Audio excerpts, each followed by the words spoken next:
جی السلام علیکم، میں ہوں اویس سلیم، اور آپ نے اگر ابھی تک اس چینل کو سبسکرائب نہیں کیا تو کر لیجئے تاکہ یہ گفتگو آئندہ بھی آپ تک پہنچتی رہے۔ آج میں تھوڑی سی بات کرنا چاہتا ہوں جو قاضی فائز عیسیٰ کیس کا فیصلہ سامنے آیا ہے، نظر ثانی کی پٹیشن تھی اس کا فیصلہ سامنے آیا ہے اس پر، اور اس کے حوالے سے جو ایک رد عمل پی ٹی آئی کا سامنے آیا ہے، اور عمومی طور پر پی ٹی آئی کا جو ایک پک اینڈ چوز کا طرز عمل ہے عدالتی فیصلوں کے بارے میں اس پر۔ تو سب سے پہلے تو قاضی فائز عیسیٰ کیس کے حوالے سے بات کرتے ہیں۔ میں ذاتی طور پر اگرچہ یہ سمجھتا ہوں کہ یہ کیس جو دائر کیا گیا تھا، جو ریفرنس بھیجا گیا تھا سپریم جوڈیشل کونسل میں قاضی فائز عیسیٰ کے خلاف، یہ بدنیتی پر مبنی تھا۔ اس کیس کو شاید داخل ہی نہیں ہونا چاہیے تھا، کیونکہ اس کی بنیاد وہ فیصلے ہیں جو قاضی فائز عیسیٰ نے دیے تھے، خاص طور پر فیض آباد کیس میں، جس میں انہوں نے جو ہماری حساس ایجنسیاں ہیں، آئی ایس آئی، فوج، ان کے کردار کو نشانہ بنایا تھا کہ وہ کس طرح سے انتظامیہ کے معاملات میں اور سیاست میں مداخلت کرتے ہیں۔ تو ظاہر ہے ڈائریکٹلی تو ان کے خلاف کچھ نہیں ہو سکتا تھا، تو ان کو سبق سکھانے کے لیے ایک طرح سے یہ سپریم جوڈیشل ریفرنس دائر کیا گیا۔ پھر ہم دیکھتے ہیں کہ جو ہماری عدلیہ کا طرز عمل رہا ہے، جس طرح سے پاناما کیس میں خاص طور پر جس طرح انسفیشینٹ ایویڈنس کے باوجود اقامہ پر سزا دی گئی، لیکن یہی جو طرز عمل تھا وہ پھر اختیار کیا گیا قاضی فائز عیسیٰ کے خلاف بھی۔ اور اب جو ریویو پٹیشن ہوئی ہے، ریویو پٹیشن میں بڑا ایک بنیادی نقطہ اٹھا کر اس کیس کو ختم کیا گیا ہے کہ سپریم کورٹ کے پاس، جو اس بینچ نے یہ فیصلہ دیا تھا، کوئی اختیار نہیں تھا کہ وہ ایف بی آر سے یہ کہتے کہ آپ ان کے مالی معاملات کی چھان بین کریں۔ یہاں یہ بات سمجھنا ضروری ہے، جو لوگ یہ کہہ رہے ہیں کہ سپریم کورٹ نے شاید یہ کہہ دیا ہے کہ جی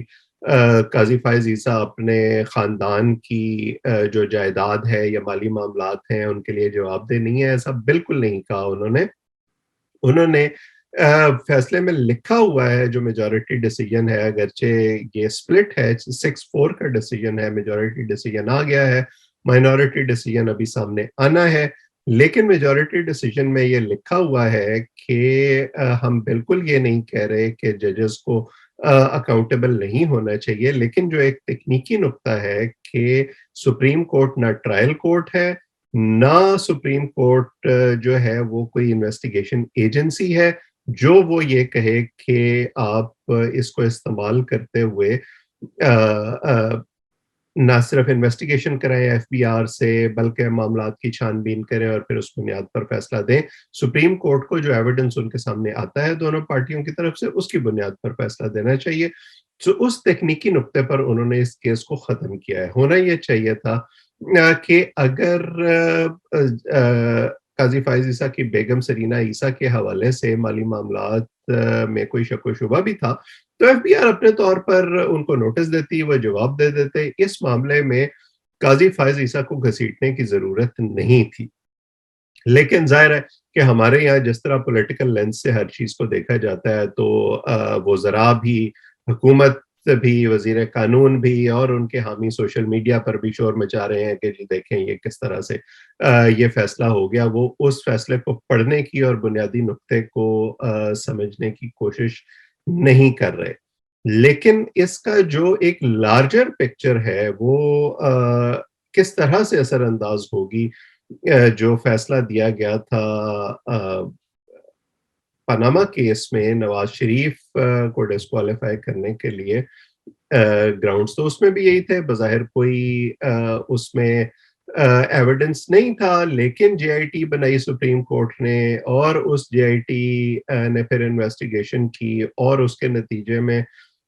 سزا ملی نواز شریف کو۔ تو مجھے نہیں سمجھ آتی کہ وہ جے آئی ٹی جو تھی وہ کس اتھارٹی کے تحت بنائی گئی تھی۔ تو وہاں بھی میرا خیال ہے کہ ریویو پٹیشن کی اسی بنیاد پر شاید گنجائش نکلتی ہے، لیکن اب دیکھتے ہیں کہ آگے اس حوالے سے جو نواز شریف کی وکلاء ٹیم ہے وہ کیا طرز عمل اختیار کرتی ہے، کیا وہ اس کو بنیاد بناتے ہیں یا نہیں بناتے۔ مریم نواز شریف نے تو اپنی ڈسکوالیفیکیشن کے خلاف اسلام آباد ہائی کورٹ میں آلریڈی اپیل کر رکھی ہے، اور اس کی سماعت جاری ہے، لیکن ابھی اس حوالے سے کچھ کہنا قبل از وقت ہوگا۔ واپس آتے ہیں قاضی فائز عیسیٰ کیس پر۔ قاضی فائز عیسیٰ کے حوالے سے حکومت کو اور خاص طور پر ہماری اسٹیبلشمنٹ کو یہ اعتراض نہیں ہے کہ وہ ان کے مالی معاملات کلین نہیں ہیں۔ سب سے بڑا مسئلہ یہ ہے کہ قاضی فائز عیسیٰ اگلے الیکشن سے پہلے سپریم کورٹ کے چیف جسٹس کی کرسی پر فائز ہونے والے ہیں، اور انہیں راستے سے ہٹانا ضروری ہے اگر اسٹیبلشمنٹ اور حکومت کو مل کر اپنا کھیل کھیلنا ہے اگلے الیکشن میں، اور اپنی مرضی سے چیزوں کو مینوور کرنا ہے۔ اس گرینڈ اسکیم آف تھنگز میں قاضی فائز عیسیٰ فٹ نہیں ہوتے۔ میں سمجھتا ہوں کہ قاضی فائز عیسیٰ اس کیس کی سماعت کے دوران کئی موقع پر جذباتیت کا شکار ہوئے، ان کو شاید نہیں ہونا چاہیے تھا، لا پوائنٹس پر اس کیس کو لڑنا چاہیے تھا، لیکن ظاہر ہے انسان جذبات کا شکار ہو جاتا ہے کبھی کبھار۔ سو میں ان سے پوری طرح متفق نہیں رہا، لیکن جو اس کیس کی بنیاد میں جیسے میں نے کہا میل انٹینشن تھی، میلافائڈ انٹینشن تھی، وہ سامنے آ گئی ہے سپریم کورٹ کی اس ججمنٹ میں۔ لیکن جو پی ٹی آئی کا طرز عمل ہے اس حوالے سے، یہ وہی پی ٹی آئی ہے جو یہ کہہ رہی ہے کہ سپریم کورٹ نے کیوں سزا نہیں دی جج صاحب کو، جب پشاور ہائی کورٹ نے سزا دی تھی پرویز مشرف کو، تو یہی حکومت اور ان کے یہی سارے ہرکارے جو ہیں وہ سامنے آ گئے تھے، صفحہ راہ ہو گئے تھے عدالت کے خلاف کہ عدالت نے بڑی زیادتی کر دیا اور عدالت کو اس طرح کا فیصلہ نہیں دینا چاہیے تھا پرویز مشرف کے خلاف۔ ایک سابق آمر اور ڈکٹیٹر کے خلاف اگر عدالت نے فیصلہ دیا تو بڑی تکلیف ہوئی تھی پی ٹی آئی کو۔ اسی طرح ابھی آپ نے حال ہی میں دیکھا کہ جب اسلام آباد جب ہائی کورٹ نے یہ فیصلہ دیا ہے، لاہور ہائی کورٹ نے، کہ راوی ریور پروجیکٹ جو ہے اس کو آپ آگے مت چلائیں، اس پروجیکٹ کو بند کر دیں، اور اس پروجیکٹ کے خلاف بھی جو کسان ہیں، جو افیکٹیز ہیں، وہ عدالت میں گئے ہوئے ہیں، تو بجائے اس کے کہ عمران خان صاحب عدالت کے فیصلے پر عمل کرتے، وہ اگلے دن ہی پہنچ گئے اور ٹی وی کیمروں کے سامنے جو ہے وہ انہوں نے اس اسکیم کو ایڈورٹائز کرنا شروع کر دیا۔ میں ایک علیحدہ ویڈیو میں اس پر بھی بات کروں گا کہ وہ اسکیم ایکچولی ہے کیا اور اس کے پس پردہ کس کس کو فائدے پہنچانے کی کوشش ہو رہی ہے۔ لیکن بنیادی نقطہ یہ ہے کہ عمران خان صاحب اور ان کی حکومت اور ان کی پشت پناہی کرنے والی اسٹیبلشمنٹ عدالت کو موم کی ناک کی طرح استعمال نہیں کر سکتی کہ آپ کو جو بندہ پسند ہو اس کو وہ چھوڑ دیں، اور جو ناپسند ہو اس کو وہ سزا دے دیں، جو آپ کی جو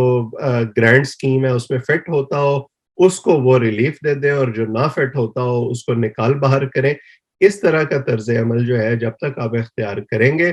تب تک آپ سے میڈیا بھی سوال کرتا رہے گا، انڈیپینڈنٹ ووٹر بھی سوال کرتے رہیں گے، اور آپ ان کو کوئی واضح جواب نہیں دے سکتے۔ آپ کو ایک فیصلہ کرنا ہوگا کہ یا عدالت کے فیصلے ٹھیک ہیں یا عدالت کے فیصلے غلط ہیں۔ جب تک آپ ان کو پسند اور ناپسند کی بنیاد پر تسلیم یا ریجیکٹ کرتے رہیں گے تب تک آپ اپنا مذاق تو شاید ضرور بنائیں گے، اس سے عمومی طرز عمل پر کوئی فرق نہیں پڑے گا۔ ہماری عدلیہ کو بھی یہ سمجھنے کی ضرورت ہے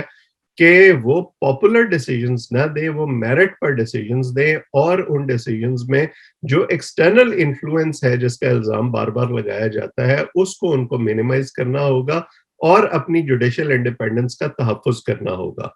آج اتنا ہی۔ آپ اس چینل کو سبسکرائب بھی کر لیں۔ آپ سے آئندہ پھر بات ہوتی رہے گی۔ سب کا بہت بہت شکریہ۔